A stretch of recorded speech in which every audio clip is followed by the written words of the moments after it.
Je vous partage aujourd'hui l'étoile à 9 branches de l'énéagramme. L'énéagramme est né à 9 grammes le poids, donc le poids des 9. Ce qu'on peut aussi voilà, observer de cette manière-là. Et en fait, ce proposition, c'est d'avoir des petites vidéos où je vous présente un petit peu sous quelle forme on peut aborder les archétypes, euh, les personnalités et comment on vient enfant bien grandir, choisir, faire des tests avec les adultes, avec les autres, et puis créer un petit peu ce qui fait ce qu'on est aujourd'hui. Et donc voilà, je vais vous partager une petite, image qui va vous permettre de comprendre davantage. Donc on peut la retrouver ici. À ton avis, mmh quel est ton archétype à toi? Donc là, ici, sur cette étoile à 9 branches, on peut voir, des numéros. Alors c'est pas si simple. On n'est pas un numéro, hein, évidemment, et on n'est pas un ou 2 ou 3 ou 4 numéros, non, on est beaucoup plus complexe, et beaucoup plus unique et beaucoup plus spécifique. Mais en tout cas, c'est un superbe outil pour faire les premiers pas et pour, justement amener à se questionner, amener à prendre conscience, des états de fait, des compulsions réactionnelles, de soi, des autres. Et donc cette proposition, eh bien, c'est justement pour cheminer un peu plus, tous les jours. Et puis, eh bien, on va voir déjà aujourd'hui, les nominations qu'on a attribuées à chaque numéro. Donc on va attribuer au numéro 1 la particularité d'être perfectionniste. On peut savoir déjà qu'aujourd'hui, dans nos sociétés, c'est déjà un archétype sociétal, ou en tout cas en France, qui est très présent.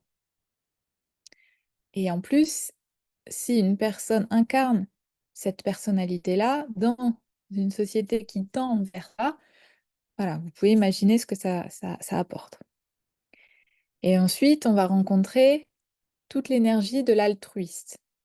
L'altruiste, il y a une phrase qui est très simple, par exemple, c'est: «Mets un pull, j'ai froid». Voyez? C'est un peu l'archétype aussi de ce qu'on dit la maman, le côté maternel. L'archétype, alors là, c'est, la réalisatrice. Vraiment, c'est quelqu'un qui, voit grand, qui voit loin, heu et qui a aussi des similitudes avec d'autres, hein. La réalisatrice, par exemple, elle peut être en lien avec l'enthousiaste. Ça, on verra plus tard. En tout cas, voilà, réalisatrice, c'est quelqu'un qui, a des grands projets et beaucoup de puissance pour avancer.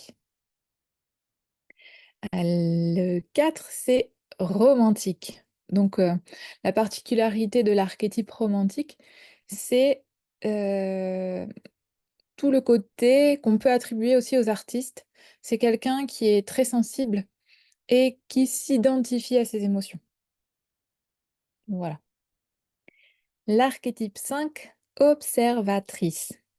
Donc, l'observatrice, comme son nom l'indique, c'est quelqu'un qui va être plutôt, en retrait pour pouvoir justement pouvoir, se mettre en sécurité et comprendre le monde. L'archétype 6, loyaliste. Le loyaliste, encore une fois, hein, le no l tous les adjectifs qualificatifs représentent plutôt bien l'archétype. C'est quelqu'un qui agit pour lui, mais surtout au nom du grand. Le 7, donc l'enthousiaste, eh bien, c'est quelqu'un qui, va plutôt trouver du positif dans toute chose et tout le temps,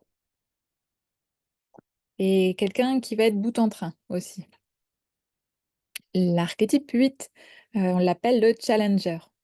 Donc le challenger, il est aussi protecteur et c'est quelqu'un qui est vraiment, qui a vraiment une carrure et qui, par exemple, peut être présenté comme un chef d'entreprise. Vous voyez? Quelqu'un de relativement directif parce que c'est un challenger. Et puis l'archétype, 9, on l'appelle le pacifiste. On peut aussi, le nommer médiateur, parce que c'est quelqu'un justement qui aime cet état de paix et de calme. Voilà, donc c'est un petit voyage très, très court, mais c'est juste, pour commencer, tout le chemin de toutes les vidéos qui vont venir. Donc si tu veux plus, de renseignements, aller plus loin, ben n'hésite pas à me contacter sur, tous les réseaux et sur mon site internet cécilebouve-orenda.conscience.yoga. À bientôt!